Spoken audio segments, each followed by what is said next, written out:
the current economic conditions, Peter, is making us think about, do we need to think about monetization opportunities in our area? So rather than just being a enabler and a driver for strategy for our business and products, how do we monetize what we build? Welcome to Technovation. I'm your host, Peter Hyde. My guest today is Prasanna Gopalakrishnan. Prasanna is the Group Chief Technology Officer of Sky, a media and telecommunications company based in the UK with operations across Europe. Sky has 23 million customers and 31,000 employees worldwide. It's part of the broader Comcast organization. Prasanna has been in her role for roughly 3 years, and in that role, she has internal operational responsibilities as well as customers-facing technology responsibilities. Her team also has a significant innovation mandate, which I look forward to digging into further through this conversation. For the past year and a half, roughly, Prasanna has been on the board of Tesco Bank, among other board appointments she has. She also has held multiple executive roles in financial services, including having spent time as Chief Information Officer of Consumer Tech Business Operations at Bank of America and as Chief Digital and Information Officer at Boston Private. Prasanna, welcome to Technovation. It's great to speak with you today. Thank you, Peter. Okay, well, Prasanna, maybe we begin with an overview of your business. Talk a bit about the business that Sky is in, just to provide some context to our listeners and viewers. So Sky is a media and telco conglomerate in Europe. We're headquartered in UK, but we're part of the broader Comcast Corporation. We have products and services in multiple markets in Europe, including UK, Italy, Germany, Austria, Switzerland, and many other parts of Europe. I had to tell you, Peter, it's a premium brand, and I've been impressed since I've been here about the brand itself. We're known for our sports brand, and that's because of the broadcasting that we do on sport in many markets. And we have broad coverage across sports, including Premier League, golf, Formula One, you name it, cricket. Any sport you take, we have coverage for sports. That's something our customers value a lot. We have about 23 million customers and about 31,000 employees worldwide. And this is such a powerful brand from the perspective of even Sky News, which is very well known. And we have won a lot of awards for our investigative journalism. So happy to be part of this great brand.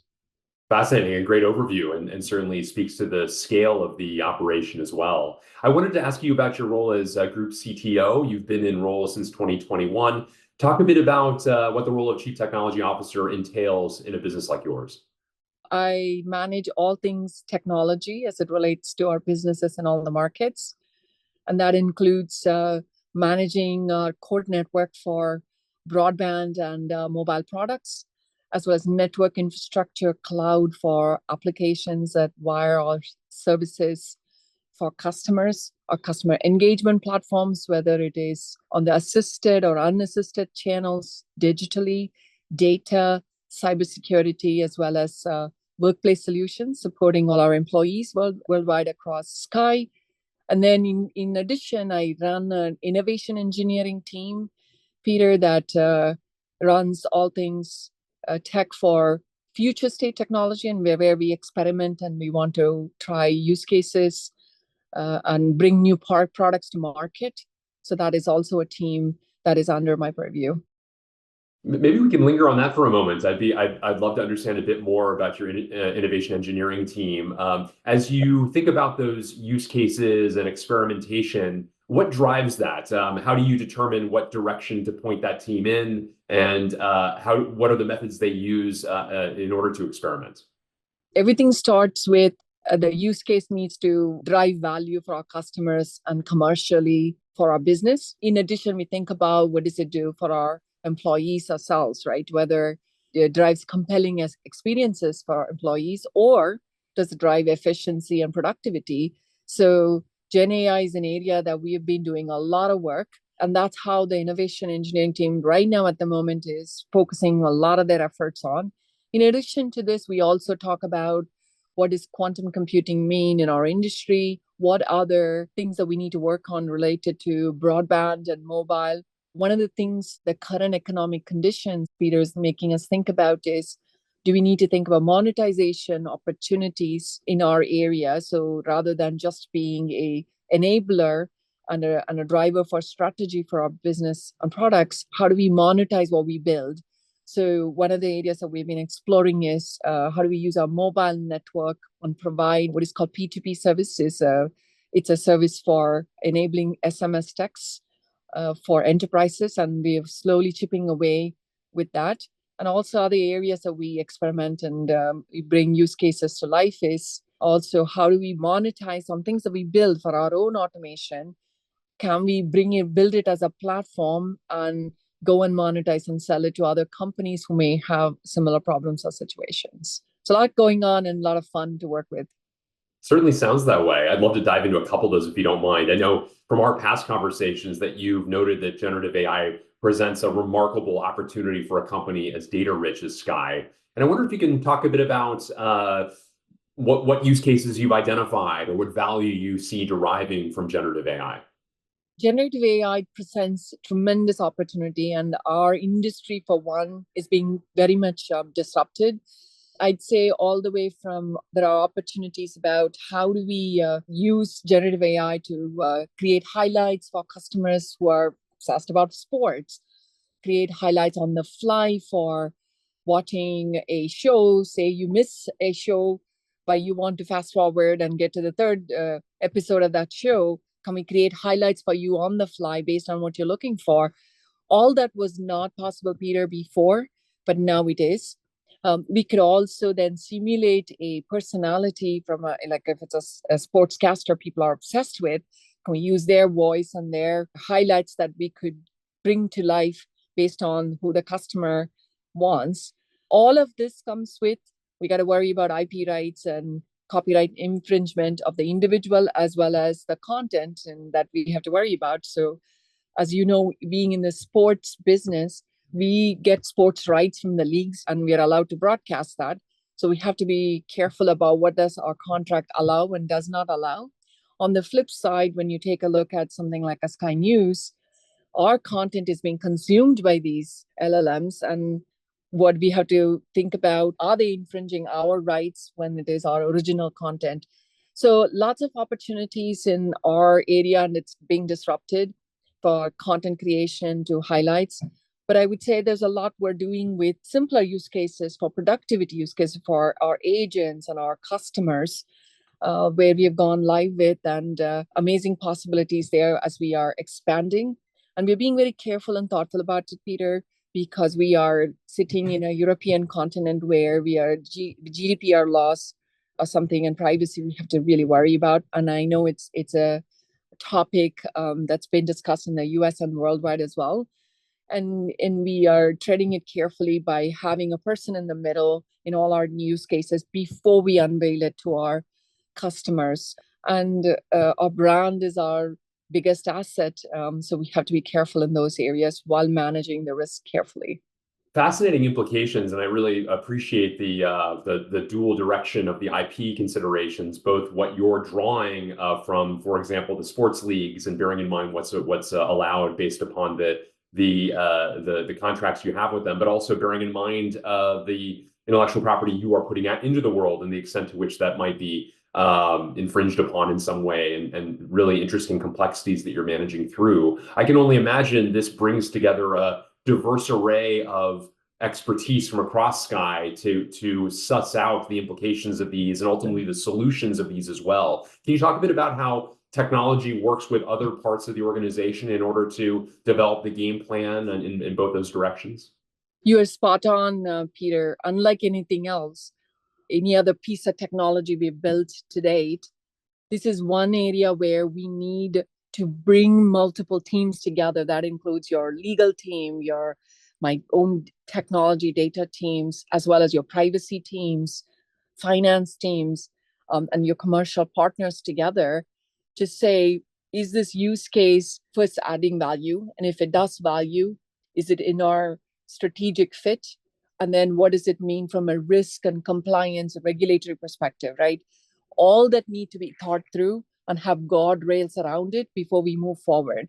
And while all of this is being thought through, Peter, one of the things I did very early on, as early as February of 2023, when we all woke up to this ChatGPT, that happened in November 2022, I got together with a small group of technologists and say, what are the use cases we should be moving forward with? That started a movement and allowed people to think about experimentation. So created an ecosystem for people to innovate, no matter where you are in the organization. You could be in legal, you could be in finance or procurement, or will allow you to experiment, give you a sandbox. But the important thing is make sure you don't put any private or sensitive data for employees and customers in the sandbox. While you experiment, please make sure to come and share with us broadly, and created a forum every week where everybody come together. Anybody's invited, the whole company, anyone is invited. Our limit is only how big or how scalable our team's calls can get to, but we've never gone into any limitations. But it's a place where people had a safe space to ask questions, how things are moving in a different direction. Anyone can come in and add an agenda. It's full of demos, and I look forward to these every week meetings, Peter, because I learned something so much from that. You get excited about how many people are thinking from different angles. So the experimentation ecosystem I've created is very rich. So it inspires a lot of innovation in the company. While doing that, we were able to quickly move from use cases we had in the 300 plus range to now how do we really organize ourselves, be structured, and move them into clusters so that we could go off and have a true technology team that's made up of full stack engineers, cyber engineers, QA, and your data scientists team together like a squad. It's a tech squad, can go off and build it and move it into production. I will tell you, it's one thing to experiment, it's another thing to move it into production. For scalability, you have to worry about latency, toxicity, you have to worry about hallucination, all that guardrails that you would think about in a traditional application development. In a different way, you're thinking about the guardrails, which are different and unique to Gen AI. But you have to do all that and regression testing and then move it into production. So we now have a methodical engine to move from experimentation to use case creation to move it into production. And we're slowly inching our way to say one capability we build in one market leveraging English. Now we are able to quickly roll this out to Italy and Germany, because these models are language agnostic, right? So it's fascinating to see that unfold. All we have to do is just test in Italian. So you can load documents in or content and information to these models in English or Italian or German, and you can ask anything on the other side, right? And you can roll it out quickly. What a phenomenal use case. Really interesting examples that you give there. And as you were referring to earlier, the necessity to find efficiencies, certainly some great examples of what would have taken a lot more time, but for this remarkable technology. We've touched on in a couple of different ways one of your areas of responsibility, which is customer engagement platforms. And I wonder what you have deciphered in your interactions with customers, presumably being one yourself as well as members of your team can be an advantage, of course, to the business that you're in, as to the different modes or different means of interacting with customers, different preferences that they have, and the way in which technology plays a significant role in delivering what they wish, where they wish. Can you talk a bit about your own thought process there and what you've learned now in your roughly 3 years in tenure? Customers engage in different channels with us, right? So we're in a B2C business, and we touch and feel the customers every single day. We receive about 2 million calls every month into our call centers. And we'd like to believe that we want to go more digital than just be through the call center. So part of our strategy is to be more digitized in our interactions with customers. In order for us to do that, we need to delight our customers in how they engage with us digitally. So one of the things we've been starting to do, Peter, is the capabilities that we give our customers in a call center, we need to give the same in our digital estate as well. And that required pivoting away from the strategy we have today into making sure there's equity and parity around the same types of offers we give on a call center estate versus digital, right? So bringing the exact same capability requires a little bit more thought process and capabilities we need to build as well. So that's one area we're continuing to scale very quickly. The other area that's exploding across all the industries is hyper-personalization, right? So how I market to you, Peter, as a customer of Sky will vary between if you live in Manchester, whether you're living in London, whether you are a ardent Premier League fan of sports versus I'm interested in cricket. We both will have completely different needs, and how I market to you and how we come across and the content and we present to you is going to be very different. And by the way, Peter, customers are expecting this of us, right? So hyper personalization is a journey we're on. So we built customer data platform and collecting data across every part of the ecosystem you come and interact with us, that allows us to segment who you are as a customer in many different ways, right? So I can look at you as a sports customer or a entertainment customer, or I can look at you by demography or where you live. And then we can start to build journeys for you and our interaction. You may even choose to say your preferential channel of interaction when you look at marketing ads is email versus Facebook versus Google search, right? All those preferences need to come together. With Gen AI, this is only going to explode. So that's a journey we're on, as to how do we personalize you and deeply understand you so that we can give you the type of experience you want in the channel of your choice. That's where we're heading. Very interesting. I want to return also to a point you made about how you and your team spend time thinking about monetizing some of what you build for your own organization. I think that's a fascinating mindset, that as you were developing things for the use of Sky itself, some number of those might be applicable to take outside. I wonder if you could talk a bit about the mindset required to consider that, as well as if there are any examples you might provide of some successes there. Look, I would say it came out of necessity, Peter, in this current economic condition we're in. I have a lot of great efficiency targets to meet, which I translate that into teams and say everyone has a target to go meet. And the teams have been stepping up to the plate and say, in order to meet these efficiency targets, how do I go about achieving them? One way is, let's go figure out truly efficiency and productivity. Another way is, can I achieve that through monetization? So I'd say the culture evolved out of necessity, and also with the passion to say, once you get going, you're now starting to think about, am I going to build product with that in mind, right? So that is starting to occur. In the last 2 years, we're trying to see some benefit, to the point where, Peter, that when your normal technology teams do not think about sales, because we're not salespeople. So we had to go in some areas where we know there is monetization opportunities. We had to go get a few sales engineers to come in and talk to the technology teams and say, how do you bid forward what you've built, and how do you productize for an external party to use what you built? So there's a number of examples. We built automation in the telco space. We're now looking to monetize, and we move forward with bidding along with some partners.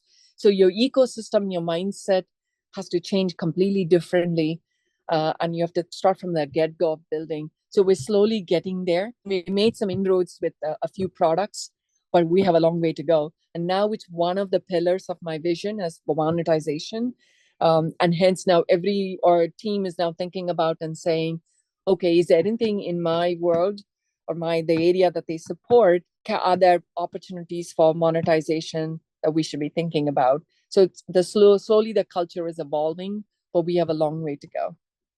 Really interesting. Thank you so much for your for that example. I think it's such a broadly applicable one, and really appreciate you peeling back the onion further on it. I want to also just briefly return to quantum. Obviously, a topic of great interest, even in some cases some concern for technology leaders across the world, and also one that has been in mind for quite some time, though progress and full opportunity leveraging it may still yet be further in the future. I wonder what conclusions you're starting to draw with at least some experimentation happening with this team as to the potential value derived from it. Look, we have not done great experimentation with quantum computing, but we know it's coming.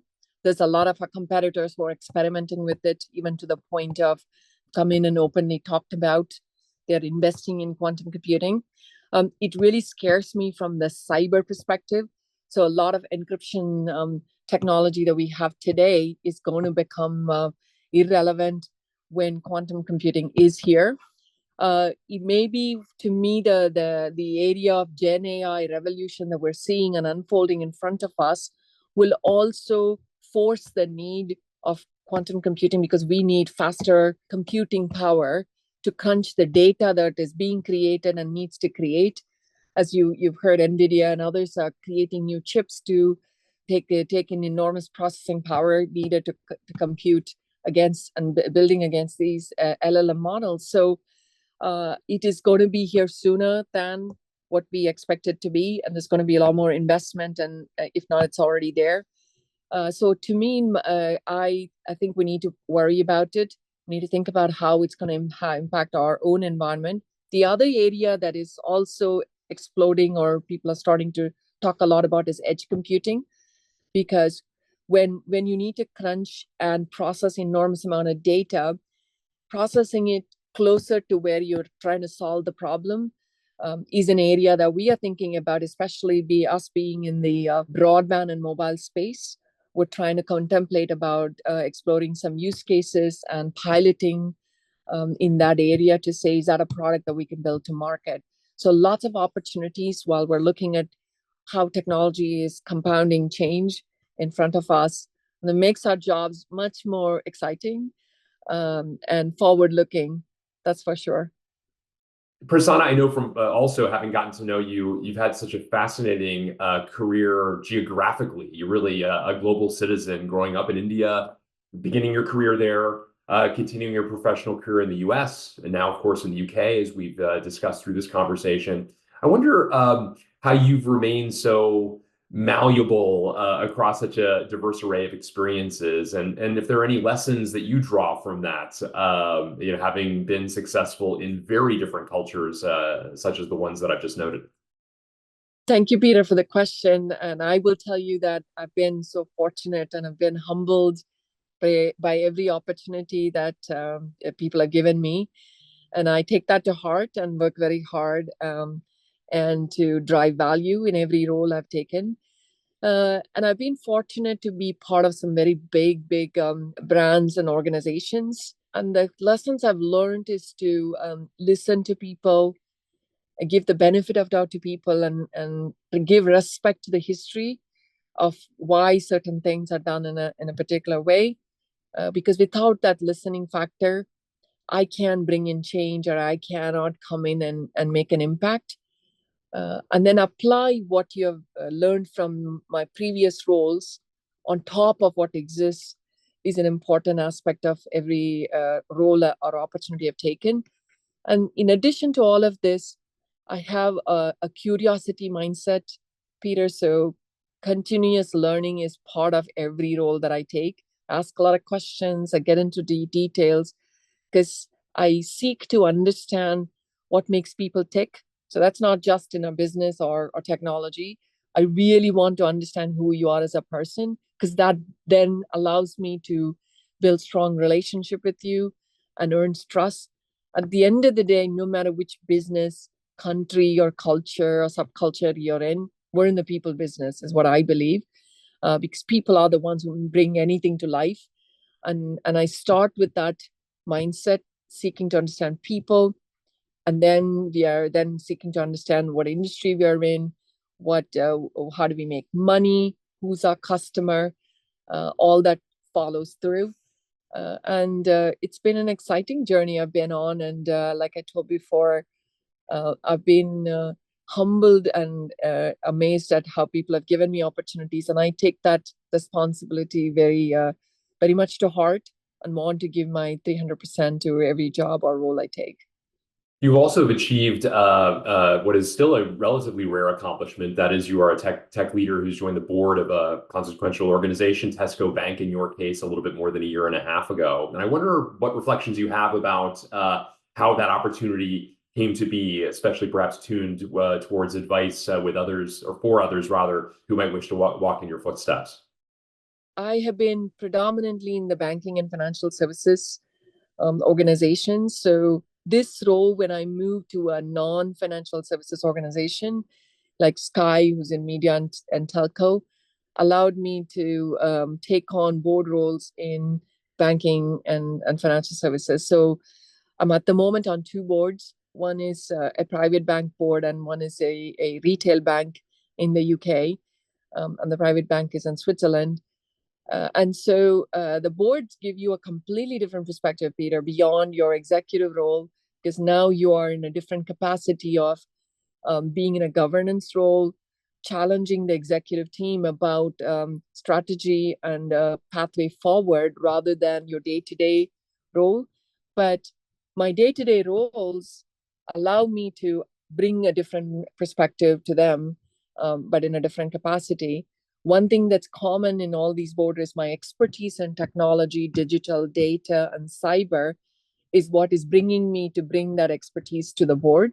Quite oftentimes these days, that competency is very much required in a lot of boards, and we're sought after. And that's why I'm fortunate to be in this industry.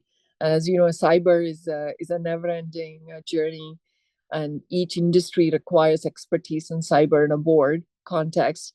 So I've been enjoying my board roles as well. And I'm thankful to Sky to allow me to be on these boards. No, that's really fascinating and great that you can bring your past experience to light in some new ways as well, given your background in financial services. I also wanted to ask you, as somebody who, as you noted, has a real depth of experience in financial services, your current board work, but even more consequential as a Chief Information Officer of Consumer Technology Business Operations at Bank of America. You were the Chief Digital Information Officer of Boston Private. You spent time at Fidelity prior to that as well. What lessons do you draw from your financial services experiences into a role like this? Obviously, different businesses, but Yeah. in both businesses have, and in fact, you are a consumer technology leader at B of A. So no doubt there's some similarities or some lessons, analogies to draw from across those as well. What are some of those? Financial services industries are heavily regulated, right? So there are some things that we've taken as a given that we had to get data governance in place, right? We had, like, for example, model risk management is something we had to put in place many, many years ago at Bank of America because regulators expected of us. So you would not see that in a non-regulated environment like us. Not that Sky is not regulated. We do have Ofcom for the telco side and also on the media side, but nothing like the regulated environments like financial services. So can apply the structure and the processes, some things that we do in financial services, and bring that structure to a place like Sky. That's something I've been doing. And we are also a very innovative company and restless for change, Peter. So we start with what's the value for the customer and what we could do before we say, can we start with the process and structure? So the thinking between these organizations are very different. And culturally, we think with a different DNA. In a place like Bank of America or any bank you walk in anywhere in the world, you start with risk as a first conversation and then innovation. And this kind of inverted. And it's always a balance from my perspective. And it's really great to work in an organization where you're not starting the conversation with risk, although risk is important. You don't think with that barrier in your mindset. So I've been bringing all the lessons learned from my highly regulated, structured, high process oriented organizations to how do I bring the enough process and structure so that we can get going in a more methodical manner so that there's no chaos when we move forward with something. So that is what I bring to any role that I do because of the fact that I came from financial services background. And obviously, sitting in a board, we're heavily regulated by FCA and PRA in UK, likewise in FINMA. I get to see also in these boards what different regulators, how they operate compared to a US regulator in financial services. So I've been very fortunate to be in these different roles and absorb a lot of information in the different markets. Well, fascinating insights across the board. I really appreciate you drawing some of those analogies out for us here. And Prasanna Gopalakrishnan, more generally speaking, I thank you for a fascinating conversation, especially covering some of the innovative things that you and your team are focused on, some of the areas that are exciting you, new value propositions that you are deriving, and more broadly about your career journey, generally speaking. It's been a terrific conversation. Thank you again.